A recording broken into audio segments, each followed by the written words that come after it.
Olá, retomando então o nosso diálogo franco com Gilberto Martins, jornalista, historiador.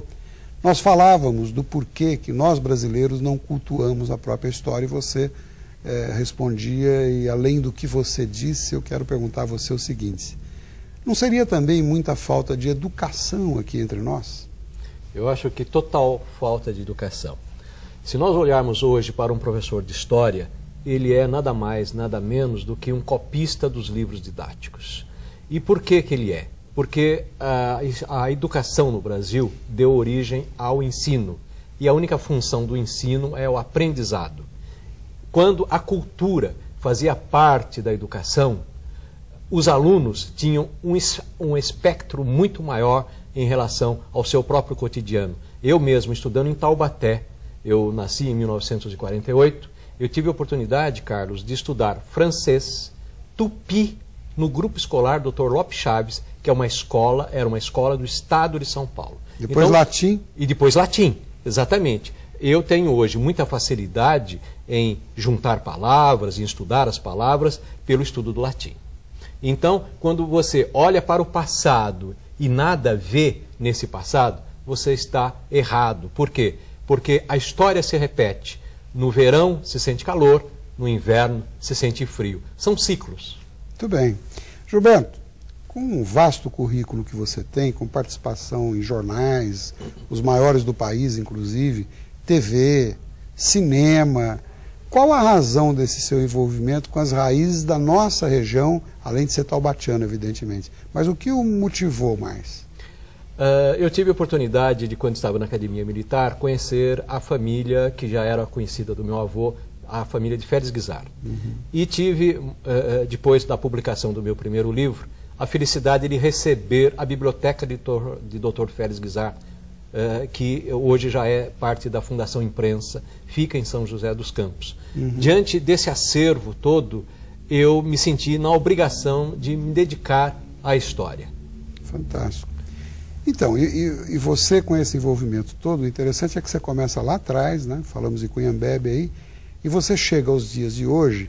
Por exemplo, Newton Renault, que já veio aqui ao nosso diálogo franco, né, que descobriu água líquida em Marte. É interessante a gente falar água líquida em Marte, mas é assim mesmo. Exatamente. Como disse você, de alguma forma ele está mudando a história da humanidade, já que ele participa da NASA, um homem de uma origem simples, o pai esteve aqui conosco, era motorista de caminhão, né, e é um gênio, né? Falamos também de Marcela Witt, por exemplo, deu a volta por cima, é uma empresária, empreendedora com uma revista de sucesso. O que nós podemos oferecer, no caso, como prova viva de que tudo é possível, que o melhor do Brasil são os brasileiros? Qual a receita para isso? Estão aí os exemplos que eu estou citando e muitos outros. Mas qual a sua leitura sobre isso, Gilberto? O Brasil, na verdade, ele nunca leu si próprio. O brasileiro? O brasileiro. O Brasil. Mas o Brasil como um todo. Não é? E por que isso? Porque o Brasil, ele nunca se voltou para si próprio. Ele sempre olhou para o vizinho. Exatamente. E aí nós seguimos exemplos alheios à nossa própria realidade. De maneira que pensar que o que é bom para os Estados Unidos é bom para o Brasil, em termos, o que era bom para a França, nunca foi bom para os Estados Unidos. Tanto é que nós mudamos de exemplo, deixamos de admirar os franceses e passamos a admirar os norte-americanos. A pergunta é, por que nós não olhamos para o próprio espelho? Essa é a questão. Nós não nos vimos nesse espelho, não é? Não penteamos o cabelo suficiente para resolver os nossos problemas no futuro. Eu estudei na Argentina e os argentinos nos chamam até hoje de macaquitos. E um dia eu perguntei para o meu professor, mas por que nos chamam de macaquitos? Pela nossa cor? Ele falou, não, porque vocês brasileiros ficam lá em cima da árvore fazendo um barulho tão grande e não desce no chão para resolver os seus problemas. É uma leitura complicada, né? Se a gente for analisar a realidade. Aliás, é um exemplo que a gente percebe aí no dia a dia, respeitando a moda, etc. e tal. Mas a moçada que usa essas camisas, essas grifes, tudo em inglês, se você perguntar o que significa o que está escrito, não sabe. 95%, para não dizer 100%, vai dizer que não sabe o que está escrito e está usando aquilo. Né? Então, realmente é algo que mexe com a gente quando a gente ouve isso. Às vezes a gente até pode não gostar, mas é uma grande realidade.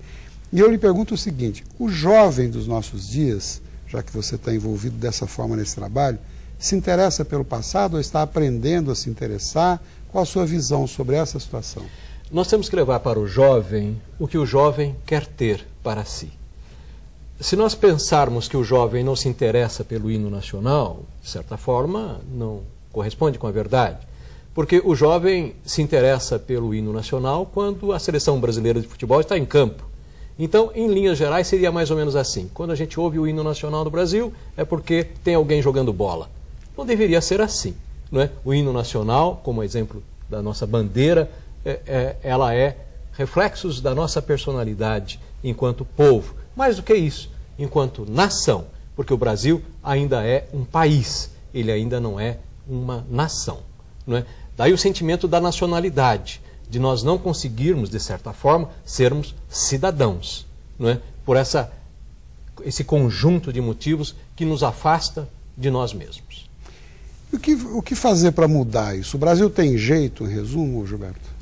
Quando nós ganhamos a Segunda Guerra Mundial, em um porta-aviões, lá estavam os norte-americanos, os generais norte-americanos e o imperador do Japão. E perguntaram para o imperador do Japão, Hirohito, o que você vai fazer da vida com um país devastado, duas bombas atômicas? Rendido? Exatamente. Ele falou, eu vou recomeçar por intermédio de uma escola. E aí está o resultado. Recomeçar pela sala de aula. Exatamente. Educação. Exatamente. Se olharmos os tigres asiáticos, nós vemos esse mesmo princípio. Educação. Sempre educação. Ela não só nos dá o senso crítico, mas também nos dá diretrizes de economia e finanças. Por que a noiva brasileira chega atrasada no casamento? Porque não gosta de matemática. E o dia a dia é matemático. Mas você julga dessa forma? A noiva chega porque não gosta, chega atrasada porque não gosta de matemática ou porque é moda? Nem mesmo nós, né? Nós não usamos agenda, né? Mas agora está ficando difícil. A noiva tem receio de chegar atrasada, porque é uma falta tão grande de homem por aí e vice-versa, né? Que sim, se ela chegar atrasada, ela pode perder o bonde da história. É verdade. Isso aí está mudando, viu, Gilberto? É verdade. Está chegando mais no horário.